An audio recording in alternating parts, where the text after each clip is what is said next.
Hello, everyone, and welcome to the Smashy Business Show. Yet another day of business news, entrepreneurial news, all kinds of news related to money. So today is 22nd of November, Friday. The weekend is there, and I have with me the beautiful Farah again. Hi Word this busy guys. somewhere.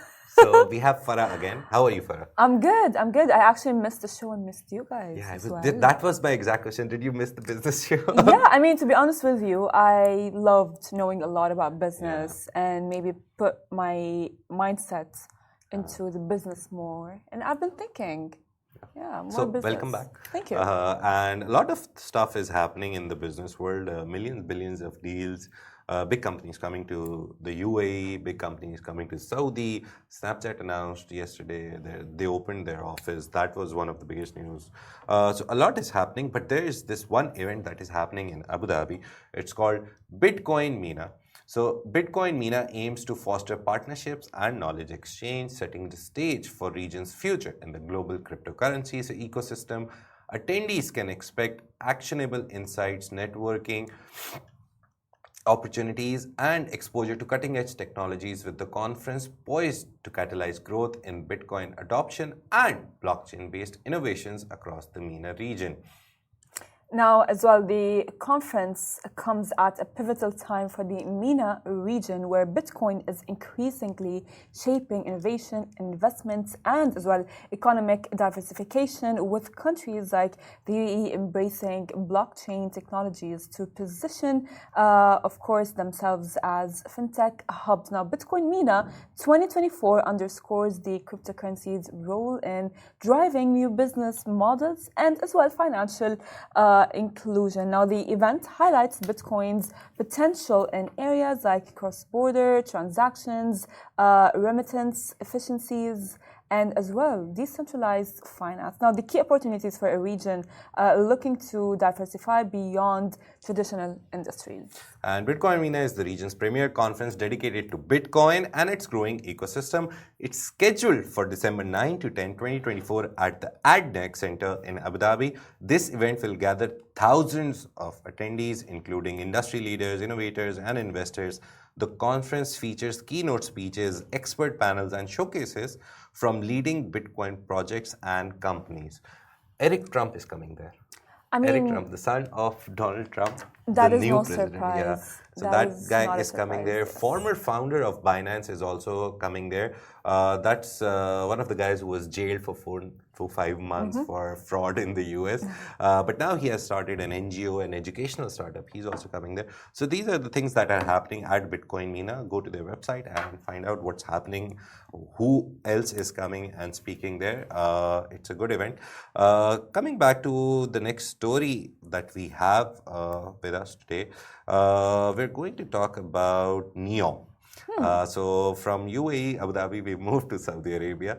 NEOM is happening. NEOM is taking place. But an Italian construction company recently, they told Reuters, they confirmed basically that NEOM-related projects are proceeding as planned despite the recent resignation of NEOM CEO. The story in very short sentences is that the NEOM CEO, Nadmi Al-Nasr, he very abruptly left the company. There was an announcement by NEOM that there is a change in leadership. So all this was happening, but we didn't get any more news that what is going to happen next and everything. But Webuild's confirmation that payments are on time, the action plan is there, everything is happening according to plan. That's a good story. And NEOM is, again, the cornerstone of Saudi Arabia's Vision 2030 and is a mega futuristic city, if you can call it. That's what's up with NEOM right now. You know, it's very important because, like you said, the Saudi Arabia's vision for 2030, and we know as well that for their vision, they are trying to step away from oil. Yes. And so NEOM, it's very, the news is very important because like NEOM represents Saudi Arabia's ambition because they want to diversify their economy away from oil, and as well they want to build reassurance, highlighting the resilience and global partnerships with NEOM's infrastructure. And I think that this is obviously, of course, is going to be a huge stepping point in Saudi Arabia's economy. And Webuild will continue its work in the connector high-speed railway and Trojena's dam system. They're working on those two projects, and they're the two of the most critical components of NEOM. So regular updates from companies and Saudi authorities will help address concerns over leadership transitions. They are doing it. They're keeping everyone updated. There's a project which shows the live feed and live pictures of the whole project to the people who have invested in the project. That's good. The most interesting thing for me was the opening of Sindhala. It's a whole island which is a luxury tourism place. There's golf courses, there's the best hotels in the world. They're opening there, the best food, Michelin star chefs there. So that one part of NEOM opening was a very positive sign for me, that it's not just in the paper or in the mind of the people. So, NEOM is actually a reality, and it will happen. It will happen. It may take more time, may take more money. Eventually it will happen. And as well, Webuild's ongoing projects in NEOM will, by the way, include a system of 3 dams to create an artificial lake in Trojena area, which, by the way, I love how they are maybe going or having a mix between the futuristic look and as well something with more nature, and as well the high-speed railway that's called the connector. We have been talking about as well the Etihad railway a lot, which is going to be so exciting. Sometimes I think it's kind of I won't say confusing, ironic maybe. We moved away from oil, then we went to coal for trains now, and now these electric trains are coming. So it's the same mode of transport, but it's changed the energy thing. Now they're running on electricity. So it's a good sign that the world is going forward technologically. Next story that we have today is it's a cute, satirical, comical take on the 30 under 30 list. It's not, the whole post is quoting 30 under 30 list, but it's like a whole case that I think has been presented by Abdullah Abu Sheikh, who is the former CEO of Botim. Basically, he resigned last week. He left the post at Astratech. Astratech is the company which owns 4 products, Rizek, if I'm not wrong. Botim is one of the products that Astratech owns. So he started that startup in 2022. We did a Dreamer series about him as well, that how he's an Emirati, he got Emirati nationality also. G42 is the company which took over. Just a small background of the story. But now he came to LinkedIn and he wrote that the top 30 under 30 list is the best way to sell a magazine. So he gave an idea that if you want to earn money, it's a new startup idea that he is giving. Just start a magazine, sell any 30 under 30 or some kind of list spots to people, and say that, okay, just buy this spot and you make money. See, business is business, right? And we know at this point, it's not only for like the magazine 30 under 30. We all the time hear that, oh no, that award show is rigged, or oh no, that is fake. You know, of course, it's understandable. His post is very understandable because 30 under 30 is seen as like very prestigious, for sure. Yeah, everyone puts it on their LinkedIn, in their bios, in their CVs. It's like, oh yeah, you know, I made it to the 30 under 30. And in fact, I know a girl who was with me back in university who made it to the list. Nice. So I'm like wondering right now, did she have to pay to go on the list? Because, of course, whoever makes it on the list, and the frustration of the post comes because it will lack transparency. And transparency is very important in such magazines, because such magazines are very prominent to people in business and people. If you would want to make a business with someone who made it to the 30 under 30 list, that would be amazing, right? And as well, it's because like you have to like that, I would say, like idea of like you have to pay to play accusations, you know, like doubt the credibility, and they lose credibility, and as well it will affect their rankings, right? And it will not, it's not like as genuine as it claims. Would you pay to be on the Forbes 30 under 30 list? No. Not Forbes, let's say some other list. Because see, some of them have they have that cult status, and people actually believe that yes, this list is the best, this list, these people, like Forbes 30 under 30. So let's take name. We're not talking about it in the scenario that they get money from people and then they put the name. We're just talking about the general idea of these lists. So Forbes list is there. There's a lot of lists in the world which are very famous for hotels. Every industry has some kind of a magazine. That's Even true. the football world has a Ballon d'Or, the best person. True. Would you pay? Look.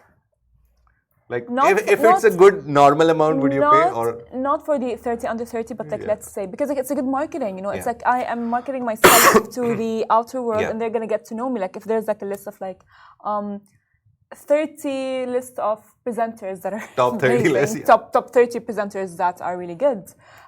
If I can pay a small logical amount that will promote me, yeah, why not? You know what I mean? Like at the end of the day, that's how business works. Yeah. Right? And as well, by the way, like our job is business. Yeah. For sure.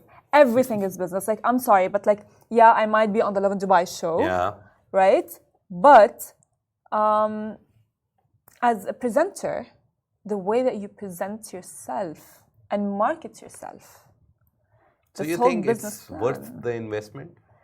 I think if I am at a stage where I know like people know me, but I want more people to know me, maybe I'll go that route. But if I'm at zero, I won't pay because then people will actually question like, we don't know this guy, no one knows this guy, and why is he on the list?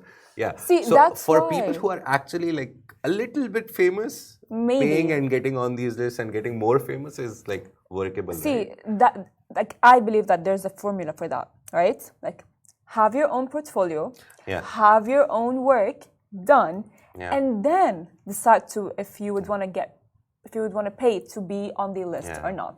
Or else it's not going to be logical, as Abdulmajid said. Yeah. So have something before Literally you before go. they go in, and people are going to be like, who's that person? Otherwise people will, even if they go and Google you and they don't find anything apart from that list, they'll start questioning. I know at least one magazine in the UAE. One of my friends works in the PR and marketing industry. And he told me that one of the friends was approached. So he called that friend for the meeting. And those guys came in.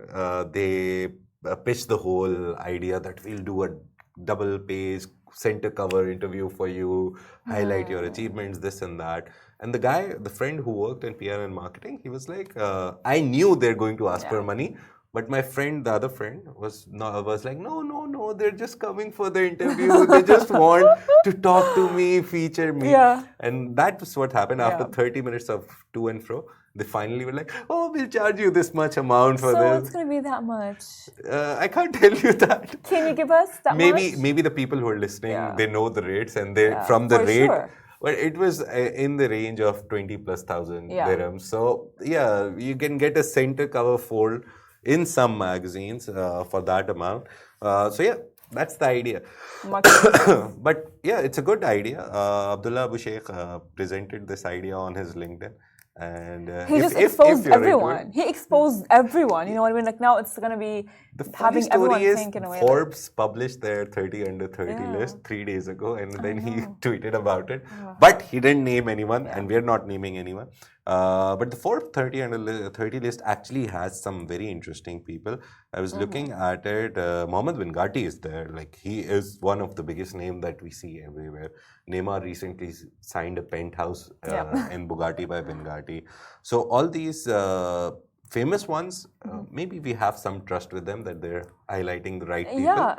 But the smaller ones, which even the magazine, you look at it and you're like, I've never heard of this magazine, and it has a list. By the way, and even, you know what, I think as well they have like a very smart strategy. If there are some people that are not known to be put on the list, they will be including them between other people who are actually quite known, like Neymar, like bin Ghati, right? Because then it would be very obvious, like, for example, if I look at Mohammed bin Ghati on the Forbes 30 under 30 list, I know who he is. Of course it's going to make it there. So other people also, there's Ghazal Mia, she is the UN Goodwill Ambassador for Refugees. She made it there.